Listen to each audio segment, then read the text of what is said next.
வணக்கம். பொதுவாக கல்யாணமாகி வேறு வீட்டுக்கு செல்லப் போகும் செல்வங்கள் என்ற உணர்வு நெஞ்சை நெருடிக்கொண்டே இருப்பதால் பெண் பிள்ளைகள் மிக மிக செல்லமாக வளர்க்கப்பட்டிருப்பார்கள். அவர்கள் எப்போதுமே வீட்டின் அரசியல்தான். இங்கே நற்றினையில் பணக்கார வீட்டு பெண் ஒரு ஏழை வீட்டில் வாழ்க்கைப்படுகிறாள்.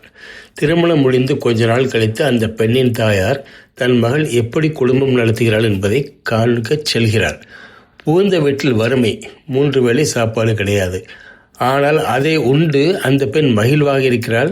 தந்தை வீட்டில் சாப்பிட்டதை நினைத்து பார்ப்பதில்லை. ஆற்றில் கிடக்கும் கூழாங்கல் தண்ணீரில் எப்போது கிடக்கும் அல்லது தண்ணீரால் எப்போது புரட்டப்படும் என்று தெரியாது. அதுபோல அந்த வீட்டில் அவளுக்கு எப்போது உணவு கிடைக்கும் என்று புலவர் பாடுகிறார். இந்த உவமையின் மாட்சியை உணர முடியாமல் நமது கண்கள் குளமாகின்றன. நம் வீட்டில் வளர்ந்த அவள் ஒரு அழகான செல்ல பெண் குழந்தை. அவளை பார்த்து கொள்ள தனி வேலைக்கார பெண்கள். அவளுக்கு சோறு ஊட்டுவதென்றால் எளிதான காரியமல்ல. தங்க கிண்ணத்தில் பாலும் தேனும் எடுத்துக்கொண்டு சாப்பிடுமா என்று ஓடினால் அவள் ஓட்டமாக ஓடி விடுவாள். மல்லிகை பந்தலுக்குள் ஓடி விடுவாள். இந்த பணிப்பெண்கள் அவளை துரத்தி கொண்டு ஓடுவார்கள். இந்த சின்ன பெண் எப்படி இந்த மாதிரி மாறிவிட்டாள்? இந்த அறிவும் பழக்கமும் இவள் இங்கு எப்படி படித்தாள் என்று தாய் வியக்கிறாள். புலவர் வியப்பதாக பாடியிருக்கிறாரே தவிர கவலை கொண்டதாக பாடவில்லை.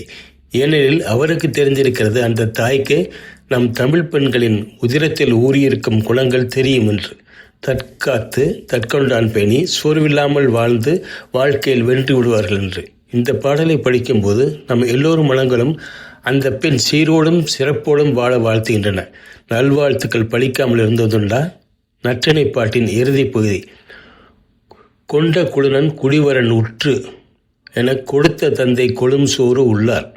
ஒழுகுநீர் நுணங்கு அரல் போல பொழுது மரத்து உண்ணும் சிறு மதுகையலே. முழு பாடல் டிஸ்கிரிப்ஷனில். நன்றி, வணக்கம். பிடித்திருந்தால் லைக் செய்து சப்ஸ்கிரைப் செய்யுங்கள்.